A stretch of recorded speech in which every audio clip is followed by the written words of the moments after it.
친딸을 목 졸라 죽였다고 궁궐 깊은 곳 갓난아이의 울음소리가 멎었다. 황후가 방문을 나서자마자 아이는 숨을 거두었고 모든 의심은 황후에게 쏟아졌다. 저 여자는 권력을 위해 제 자식마저 도구로 쓰는 악녀다. 하지만 과연 진실은 무엇이었을까? 중국 역사상 유일무이한 여황제 측천무후. 1000년이 넘도록 그녀는 잔인한 악녀로 음란한 여인으로 권력에 미친 괴물로 기록되었다. 그런데 최근 역사학자들은 놀라운 사실을 발견했다. 그녀를 둘러싼 수많은 소문들이 사실이 아니라 의도적으로 만들어진 루머였을 가능성이 높다는 것을. 도대체 무슨 일이 있었던 것일까? 왜 역사는 이토록 한 여인을 악마로 만들어야 했을까? 오늘은 중국 5000년 역사를 뒤흔든 여인, 측천무후의 진실과 거짓을 파헤쳐본다. 서기 653년, 당나라 궁궐.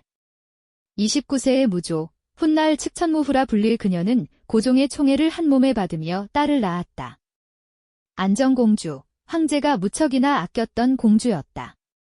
그런데 어느 날 왕황후가 어린 공주를 보러 측천무후의 처소를 찾았다. 황후는 아기를 보고 웃으며 궁을 나섰다. 그리고 얼마 후 황제가 딸을 보러 왔을 때 아이는 이미 싸늘하게 식어 있었다. 용의 눈과 봉황의 목을 가진 복희의 상이며 만일 여자라면 훗날 제왕이 될 것이다. 여자가 황제. 고대 중국에서 이것은 금기였다. 하늘의 아들, 천자는 반드시 남자여야 한다는 것이 절대 불변의 법칙이었다. 하지만 무조는 달랐다. 그녀는 어린 시절부터 남자아이들이 배우는 학문을 익혔다. 병법, 정치, 역사, 당시 여자들에게는 허락되지 않았던 지식의 세계에 그녀는 발을 들였다. 14세, 그녀는 39세의 당 태종 이세민의 후궁으로 입궁했다. 정오품 제인의 지위. 태종은 그녀의 아름다움을 보고 무미랑, 즉 무시의 예쁜 아가씨라는 별명을 지어주었다. 하지만 총애는 오래가지 않았다. 자치통감에 기록된 유명한 일화가 있다.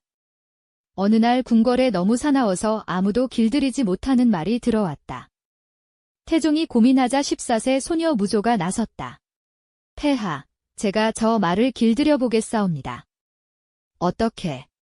먼저 쇠채찍으로 때려서 기를 죽이고 그래도 말을 듣지 않으면 철퇴로 후려치겠나이다. 그래도 복종하지 않으면 비수로 목을 찔러 죽이겠사옵니다. 14세 소녀의 입에서 나온 말이라고는 믿기 힘든 섬뜩한 대답이었다. 태종은 경악했다. 잔인한 방법으로 황제가 된 자신조차 등골이 서늘해지는 말이었다. 그날 이후 무조에 대한 총애는 식었다. 하지만 이야기는 여기서 끝나지 않았다. 역사는 기록한다. 황후가 된 무조가 가장 먼저 한 일은 왕황후와 소숙비를 처참하게 죽인 것이라고. 저 두 여인의 손발을 잘라 술독에 담가라. 측천무후의 명령에 따라 두 여인은 사지가 절단된 채 술독에 던져졌다. 며칠 후 그들은 피를 토하며 죽었다고 한다. 참혹한 이야기다. 그런데 정말 그랬을까? 구당서의 원문을 보면 이렇다. 왕씨와 소씨를 패하여 서인으로 삼고 다른 곳에 가두었다. 얼마 후 죽었다의 술독에 담갔다는 이야기는 나중에 추가된 것이다. 아마도 송나라 때 편찬된 야사에서 측천무후가 두 여인을 죽였을까? 아마도 그랬을 것이다. 권력 투쟁에서 패한 자들이 살아남는 경우는 드물었으니까. 하지만 술독에 담갔다는 이야기는 과장일 가능성이 높다. 이야기를 더 극적으로, 더 끔찍하게 만들기 위한 각색. 왜 그랬을까? 악녀는 더 악랄해야 이야기가 재미있으니까. 특히 그 악녀가 여자이고 황제가 되었다면 더욱. 측천무후는 고종과 사이에 네 아들을 낳았다. 장남 이홍, 차남 이현, 삼남 이현, 중종이라 불릴 아들, 사남 이단, 예종이라 불릴 아들. 역사는 말한다. 측천무후가 자신의 아들들을 차례로 제거했다고. 675년 황태자 이홍이 갑자기 죽었다. 24세의 젊은 나이였다. 18사략은 기록한다. 이홍이 폐위된 왕황후의 딸들을 불쌍히 여겨 혼인시켜주려 하자 측천무후가 이를 알고 독살했다. 어머니가 아들을 독살했다. 하지만 구당서를 보면 다른 이야기가 나온다. 이홍은 평소 건강이 좋지 않았다. 부모와 함께 식사를 하던 중 갑자기 경련을 일으키며 쓰러져 죽었다. 고종과 측천무후는 크게 슬퍼하며 이홍을 효경황제로 추존했다. 신당서는 기록한다. 나라의 이성, 2명의 황제가 있다. 그만큼 측천무후의 권력은 막강했다. 고종이 죽자 삼남이현이 중종으로 즉위했다. 하지만 2달 만에 폐위되었다. 내가 천자인데 천자 자리를 준들 누가 뭐라 하겠는가. 처남을 고위직에 앉히려다 신하들의 반대를 받자 중종이 내뱉은 말이었다. 측천무후는 아들을 황제 자리에서 끌어내렸다. 사남 예종이 황제가 되었지만 그는 어머니의 꼭두각시에 불과했다. 그리고 690년 9월 9일 측천무후는 낙양의 측천루에 올랐다. 67세의 나이로. 짐은 이제 황제가 되노라. 당나라는 멸망하고 무주가 건국되었다. 국호를 주나라로 바꾸고 자신을 성신황제라 칭했다. 중국 역사상 유일무이한 여황제의 탄생이었다. 그런데 역사는 또 다른 이야기를 덧붙였다. 측천무후는 음란한 여인이었다. 젊은 미동들을 궁궐에 끌어들여 밤낮 없이 탐닉했다. 과연 사실일까? 측천무후는 고종이 죽은 후 2명의 남자를 가까이 했다고 전해진다. 설외이와 장혁지 형제였다. 기록에 따르면 설외이는 백발의 노인이었다. 그가 측천무후를 만났을 때 이미 70대였다고 한다. 70대 노인과 60대 여인의 사랑. 아마도 그들은 연인이 아니라 정치적 동반자였을 것이다. 하지만 역사는 이것을 스캔들로 만들었다. 왜? 여자가 권력을 쥐면 음란하다는 프레임. 이것은 고대 사회가 강력한 여성을 비난하는 가장 쉬운 방법이었다. 측천무후는 권력을 위해서라면 무자비했다. 하지만 백성을 위해서는 현명했다. 그녀는 복잡한 인간이었다. 단순한 악녀도 완벽한 성인도 아니었다. 하지만 역사는 복잡함을 싫어한다. 선과 악으로 나누고 싶어 한다. 그래서 측천무후는 악녀가 되었다. 14년 4개월. 측천무후가 황제로 군림한 시간이었다. 하지만 세월은 그녀도 피해갈 수 없었다. 705년 측천무후는 80세가 되었다. 건강이 악화되자 권력에 틈이 생겼다. 정월, 장간지와 최현희를 비롯한 신하들이 쿠데타를 일으켰다. 신룡정변이었다. 그들은 궁궐에 침입해 측천무후의 측근들을 죽였다. 그리고 그녀에게 요구했다. 황제의 자리를 중종에게 돌려주십시오. 80세 노인은 저항하지 않았다. 측천무후는 조용히 황제의 자리에서 내려왔다. 무주는 멸망하고 당나라가 부활했다. 하지만 신하들은 그녀를 죽이지 않았다. 측천무후는 태상황제가 되어 상현궁에서 여생을 보냈다. 그해 12월, 그녀는 조용히 눈을 감았다. 죽기 전, 그녀는 한 가지 명령을 남겼다. 짐을 고종과 함께 걸릉에 묻어라. 무자비, 글자 없는 비석을 세우되 아무 글도 새기지 마라 외였을까?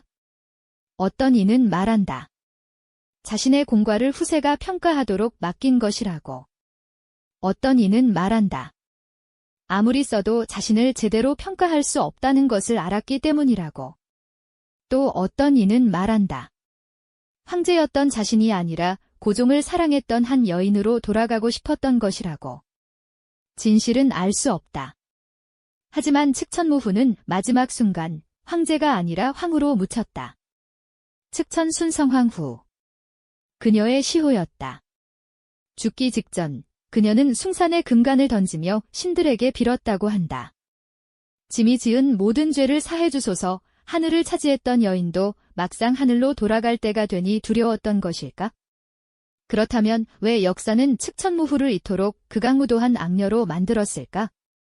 첫째, 그녀는 여자였다. 유교 사회에서 여자가 황제가 된다는 것은 천지의 질서를 어지럽히는 일이었다. 하늘이 두릴 수 없듯 천자도 두릴 수 없다는 것이 원칙인데 더군다나 여자가 천자. 남성 중심 사회는 이를 용납할 수 없었다. 둘째, 그녀는 당나라를 멸망시켰다. 690년, 측천무후는 당나라를 무주로 바꿨다.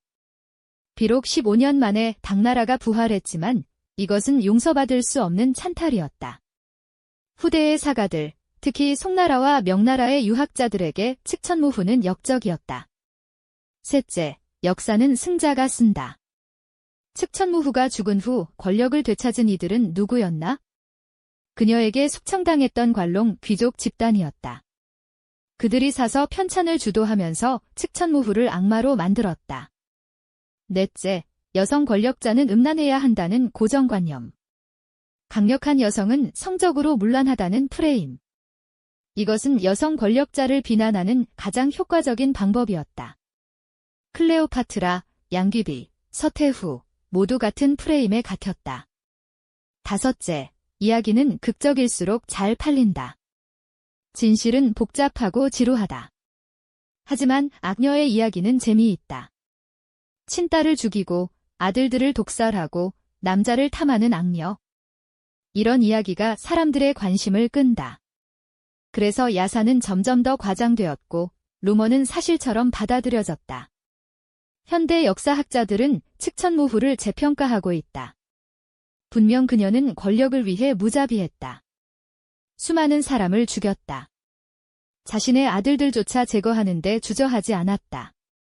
하지만 동시에 그녀는 유능한 통치자였다. 농업 생산이 발전했다. 인구가 늘었다. 인재를 등용했다. 과거제를 개혁했다.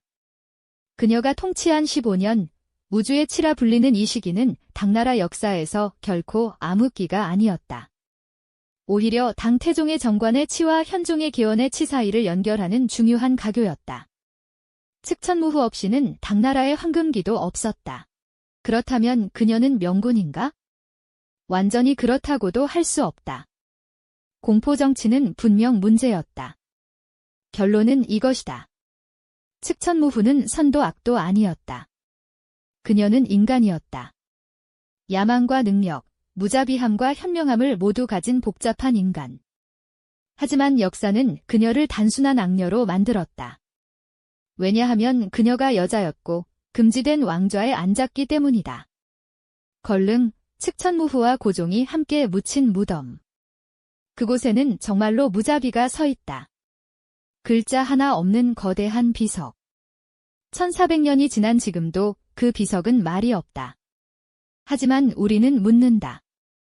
친딸을 죽였다는 이야기, 과연 사실일까? 아들들을 독살했다는 이야기, 정말 그랬을까? 음란했다는 소문, 어디까지가 진실일까? 역사의 기록을 하나하나 뜯어보면 대부분이 과장되었거나 왜곡되었음을 알 수 있다. 측천무후는 악녀였다. 하지만 그녀만큼 악랄한 남자 황제들은 수없이 많았다. 측천무후는 잔인했다. 하지만 그녀만큼 잔인한 남자 황제들도 수없이 많았다.